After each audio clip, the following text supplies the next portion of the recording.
상태가 변할 때 변하는 것을 볼 건데, 자, 첫 번째로는 입자의 배열이 어떻게 변하는지 볼 건데요. 고체가 액체로 변할 때는 이런 모양에서 이런 모양으로, 액체가 기체로 변할 때는 더 이런 모양으로 바뀝니다. 자, 모양은 알겠는데 이제 어떻게 표현하냐가 중요한 건데, 이 상태를 뭐라고 표현하냐면 제자리에서 진동, 운동하고 있다. 자, 운동 상태를 말해라 그러면 제자리에서 진동, 운동하고 있습니다 라고 표현합니다. 이렇게 있잖아. 제자리에서 진동, 운동을 하고 있어. 그리고 입자가 어떻게 배열되어 있습니까? 라고 물어본다면 매우 규칙적으로 배열되어 있습니다 라고 말하는 거예요. 입자 사이의 거리는 어떻습니까? 따닥따닥 붙어 있으니까 매우 가깝게 붙어 있겠죠? 매우 가깝습니다 라고 말하는 거예요. 이게 액체로 바뀌면 운동은 어떻게 운동하나요? 좀 활발하게 운동합니다 라고 표현하는 거고, 기체로 바뀌면요 매우 활발하게 움직입니다 라고 표현합니다. 그들이 표현하는 방법을 우리는 그렇게 표현하는구나 라고 받아들여주면 돼요. 입자의 배열은 규칙적이었던 입자 배열이 조금 불규칙적으로 바뀌었습니다 라고 표현하고요. 기체가 되면 또 매우 불규칙적으로 바뀝니다 라고 표현합니다. 마지막 입자 사이의 거리는 가까웠다가 좀 멀어지죠. 멀어지고 더 멀어져. 매우 멀어진다. 매우라는 말을 쓰고 있네요. 매우. 그래요. 매우 멀어진다 라고 표현합니다. 자, 여기 그리고 진동한다는 거 별표 치고요. 진동한다는 건 운동을 한다는 거야, 안 한다는 거야? 운동한다는 겁니다. 자, 추가적으로 운동을 한다는 건 에너지가 있다는 거야, 없다는 거야? 있다는 거야. 그래서 고체도 에너지를 갖고 있다. 근데 얘한테 열을 가하면 액체가 되니까 액체가 더 많은 에너지를 갖고 있는 거고, 액체한테 열을 가해야 기체가 되니까 기체가 훨씬 더 많은 에너지를 갖고 있는 거야. 중요한 건 고체에도 에너지가 있다 없다? 있다라는 걸 꼭 기억을 해야 합니다. 이거 많이 물어봐요. 고체는 제자리에서 규칙적으로 배열되어 있기 때문에 운동하지 않아 또는 에너지가 없어 이렇게 표현하면은 틀렸어요 라고 해야 한다는 거죠. 오케이? 알겠죠? 어렵지 않습니다. 자, 이렇게 입자 사이의 거리가 변하다 보니까 어떻게 되냐? 그림을 보면 이렇게 변화됩니다. 입자 사이의 거리가 변화되다 보니까, 자, 빨간색만 따라가 볼게요. 빨간색. 고체가 액체로 융해된다라고 표현하죠. 융해될 때 입자 사이의 거리가 멀어지니까 부피가 증가합니다. 그리고 액체를 기체로 만들 때 기화라고 하죠. 그 입자 사이의 거리가 훨씬 더 많이 멀어지기 때문에 부피가 훨씬 더 많이 증가하게 됩니다. 입자 사이 거리가 멀어지니까 부피가 증가한다라고 지금 말하고 있어요. 하지만 이게 이렇게 상태가 변하더라도 이걸 이루고 있는 입자의 전체 개수가 100개라고 한다면, 자, 고체를 액체로 만들었을 때 여기 입자의 개수도 몇 개겠어? 똑같이 100개겠죠? 그리고 기체로 만들더라도 입자의 개수는 변함이 없겠죠. 봐봐. 입자 하나하나마다가 그람이, 하나의 그람 수가 1g이라고 한다면 고체 100개 입자의 그람 수는 100g을 가지고 있겠죠.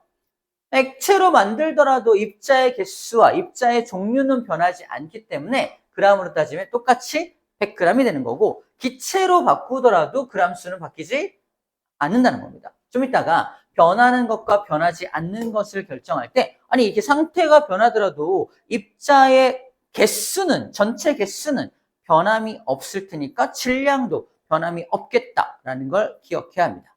입자 사이의 거리가 멀어진다고 해서 질량이 증가하는 건 아니죠. 여기 빈 공간이기 때문에 질량을 차지하지 않아요. 오케이.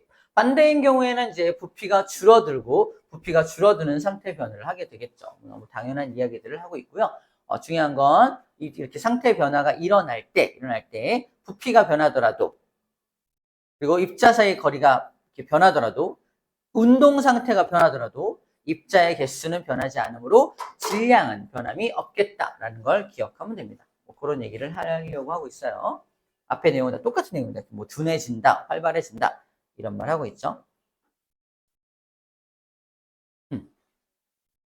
어려운 얘기는 없습니다. 자, 방금 했던 얘기를 정리하면 상태 변화에 따른 성질이 바뀌냐, 자, 물질의 성질이 바뀌냐, 물질의 질량이 바뀌냐 물어볼 거야. 지금 질량이 변하지 않는다는 건 알았죠? 성질은 변할까? 예를 들어서 얼음을 물로 만들면 성질이 변할까? 이때 성질의 개념을 좀 잡아야 되는데, 성질은 맛 같은 거야, 맛. 얼음의 맛, 물의 맛, 어떨 것 같아? 같아요. 이게 차가운 정도의 차이만 있을 뿐이지 맛은 같다는 건 성질이 같다는 거야. 이걸 수증기로 만들어서 이 혀를 대봐도 수증기도 맛이 똑같은 물맛이 납니다. 그래서 성질이 이렇게 바뀌지 않는다는 거야. 상태가 변하더라도 성질은 바뀌지 않아. 즉 상태 변화에 따른 물질 성질 안 바뀌어, 질량도 안 바뀌어, 변하지 않는다라고 적혀져 있는 겁니다. 성질을 결정하는 건 입자의 종류입니다. 아니, 물 분자가 고체로 이렇게 규칙적으로 있고, 물 분자가 액체로 떨어져 있고, 물 분자가 기체로 멀어진 거지, 물 분자가 다른 분자로 바뀐 건 아니잖아. 그러므로 입자의 종류가 바뀌지 않았으므로 성질은 안 바뀌었습니다 라고 말하는 거야. 입자의 종류가 안 바뀌었으니까 성질 안 바뀌어. 입자 종류 항상 같아. 그 다음에 질량을 결정하는 건 입자의 개수겠죠. 입자의 개수도 바뀌어 안 바뀌어? 안 바뀌어. 똑같아. 항상 똑같으니까 질량도 바뀌지 않아 라고 말하는 거예요. 이렇게 물어보시겠죠? 아니, 상태 변화할 때 성질 왜 안 바뀌어? 맛이 똑같으니까요. 이렇게 하면 안 되고, 성질 왜 안 바뀌어? 아, 입자의 종류가 바뀌지 않기 때문입니다 라고 말해야 한다는 거고, 상태 변화할 때 왜 질량이 안 바뀌어? 라고 물어본다면 입자의 개수가 안 바뀌니까요 라고 말해야 한다는 겁니다. 이렇게 말하는 방법이 있다는 거예요. 자, 여기 나와 있어요. 종류나 개수가 변하지 않기 때문이다 라는 겁니다. 오케이. 하지만 부피는 변하죠. 부피는 변합니다. 상태가 변할 때 부피는 변해요. 자, 이때 일반적인 물질과 예외적인 물질이 있어요. 예외적인. 얘만 유일하게 예외적인 물질이야. 우리 이미 알고 있을 텐데, 방금까지 봤던 물질들은 일반적인 물질이에요. 다시 말해서 위에 거 요거. 요 물질은 일반적인 물질이야. 고체는 분자 사이의 거리가 가까우니까 부피가 작았다가 액체로 만들면 부피가 커지고 기체로 만들면 부피가 더 커져. 점점 부피가 증가해. 근데 예외적인 물질로 누구? 바로 물. 이걸 고체 상태의 물과 액체 상태의 물과 기체 상태의 물을 따져본다면, 자, 액체 상태의 물이 6개의 분자가 이렇게 모여 있어요. 이만큼의 부피를 가지겠죠? 액체를 고체로 만들면 어떻게 될까? 이 원리대로라면 부피가 줄어들어야 정상이죠. 그런데 물은 예외적으로 뭘 형성한다 그랬지? 기억납니까? 6개 물 분자가 땡, 땡, 땡, 땡, 땡, 육각형의 구조를 만들면서 얼어요. 신기하게. 가운데 빈 공간을 만들어 이렇게 빈 공간을 가운데 두면서 얼기 때문에 오히려 부피가 증가하게 됩니다. 특이하게. 얼음이 얼 때는 오히려 부피가 증가하게 돼요. 그래서 우리 책에 뭐라고 이해가 나와 있냐면은 유리병에 물을 가득 담아서 얼리면요, 깨져버린다고 나와 있잖아. 그지? 이게 액체 상태의 물보다 고체 상태, 얼음이 훨씬 더 부피가 커지기 때문에 그런 거예요. 이런 물질은 유일하게 물만 이래, 물만. 유일하게. 그래서 물만 예외적으로 여기 물이라는 거, 일반적인 물질과 물로 구분하고 있는 거예요. 물을 제외한 모든 물질은 위의 규칙을 따라 물만 예외적으로 이런 육각 구조를 형성하면서 부피가 오히려 커집니다. 당연히 기체로 변하면 부피가 확 증가하죠. 분자의 거리 멀어지니까. 이건 예외가 없는데 여기 사이, 요 둘 간에 예외가 존재한다는 게 우리가 기억해야 될 녀석입니다. 그래서 누가 제일 부피가 작냐? 물이 제일 부피가 작고, 그 다음 얼음이 부피가 더 커요. 그 다음 수증기는 당연히 부피가 훨씬 더 크고, 이렇게 부피가 점점 증가하는 순서를 적어놨습니다. 일반적인 물질은 고체가 제일 부피가 작고 액체가 그 다음 기체가 제일 부피가 큰 순서라면 물만 좀 예외적으로 이렇게 되어 있다는 겁니다. 아시겠죠? 마지막 정리. 상태 변화 일어날 때 변하지 않는 것과 변하는 것을 구분할 텐데 변하지 않는 건 방금 봤듯이 입자의 종류, 입자의 개수 안 변하죠. 그러므로 성질이나 질량은 변하지 않는 거야. 하지만 변하는 건 뭐가 변한다? 입자의 운동 상태, 더 활발해지거나 둔해지거나 입자의 배열 상태, 규칙적이었다가 불규칙적으로 변하거나 규칙적으로 변하거나 입자 사이의 거리, 부피가 증가하거나 부피가 감소하거나 이렇게 바뀌는 것들이 존재하게 됩니다. 어렵지 않죠?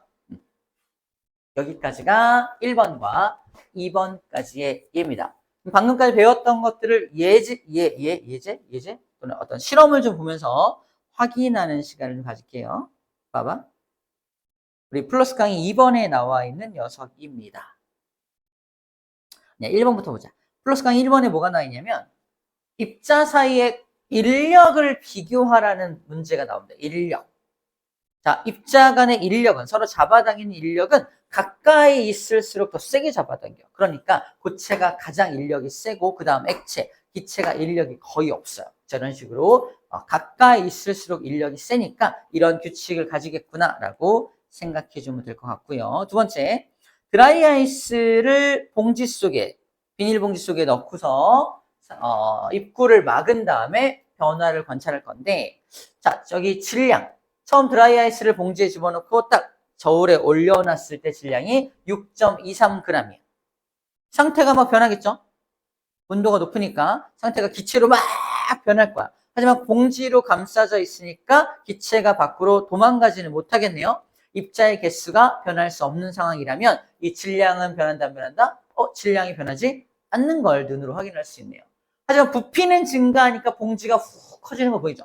봉지가 훅 커지면서 부피는 증가하는 게 보이지만 질량은 절대 증가하지 않는 걸 볼 수 있습니다. 그죠? 승화라고 하는 상태 변화가 일어날 때도 변하는 것과 변하지 않는 것이 이렇게 결정이 되어 있다라고 얘기하는 중이에요. 자, 3번입니다. 플러스 강의 3번에 뭐가 나와 있냐? 바로 일반적인 물질과 예외적인 물질을 둘을 갖다 놓고 있어요.